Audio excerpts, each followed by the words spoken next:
নুসরাত ফারিয়া তাকে একটি হত্যা প্রচেষ্টা মামলায় বাটার থানার একটি হত্যা প্রচেষ্টা মামলায় তাকে সে এজাহার নামী আসামি তাকে তদন্তকারী কর্মকর্তা আজকে আদালতে উপস্থাপন করেন। আজকে তাকে সিডব্লিউ মূলে জেল হাজতে প্রেরণ করা হয়।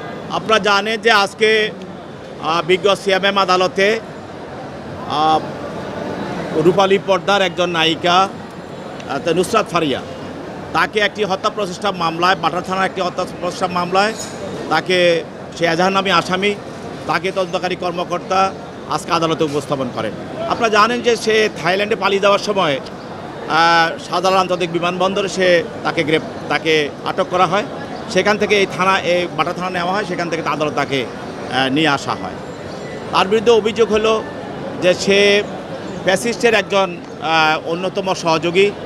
গত 15 বছর যারা এই ফ্যাসিস্ট হাসিনাকে সহযোগিতা করেছে তাদের অভিনয়ের মাধ্যমে, নায়ক গানের মাধ্যমে এবং বিভিন্নভাবে ফ্যাসিজম চালিয়ে যাওয়ার জন্য তারা সহযোগিতা করেছে, তার মধ্যে সে একজন অন্যতম।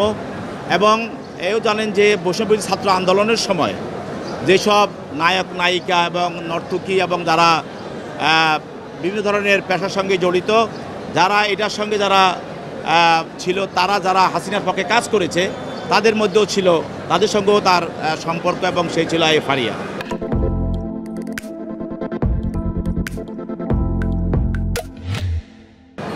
আজকে আমরা বলেছি যে এই ফ্যাসিস্ট হাসিনাকে বিভিন্নভাবে সহযোগিতা করেছে মানুষ।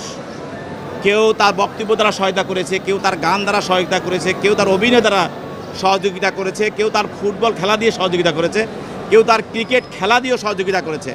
এবং বিভিন্ন পেশায় যারা আছে তারা অনেকে বিভিন্নভাবে এই ফ্যাসিজম রক্ষা করার জন্য কাজ করেছে, যার ফলে বাংলাদেশের গুম, হত্যা এবং মানুষকে পুড়িয়ে মারা এবং মানুষকে তাদেরকে ক্রস ফায়ার করা, এই ধরনের আয়নাঘর সৃষ্টি করার জন্য হাসিনাকে তারা বিভিন্নভাবে সহায়তা করেছে।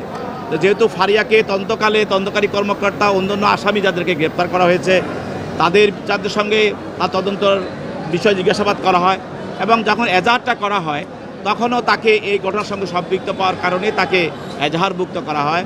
এবং পরবর্তীতে আমরা জানেন যে এজাহার করার পরেও আমাদের তদন্তকারী কর্মকর্তা তদন্ত করাকালীন সময় তাদের এই ঘটনার সঙ্গে তাদের বিভিন্ন ধরনের মোবাইল ডিভাইস এবং তাদের কথোপকথন এবং তাদের বিভিন্ন ফটো এবং তাদের স্ক্রিনশট বা ফেসবুক বিভিন্ন ধরনের কনভারসেশন যাদেরকে আমরা পাই এই ফ্যাসিস্ট হাসিনার সঙ্গে যারা জড়িত ছিল এবং বৈষম্যবিরোধী ছাত্র আন্দোলনে হত্যার বিরুদ্ধে হত্যার সঙ্গে যারা কাজ করেছে এবং হাসিনাকে যারা সহযোগিতা করেছে, বৈষম্যবিরোধী আন্দোলনের বিরুদ্ধে যারা কাজ করেছে তাদের মধ্যে তাকে সম্পৃক্ত পাওয়া যায়, যার কারণে তাকে আমরা গ্রেপ্তার করি।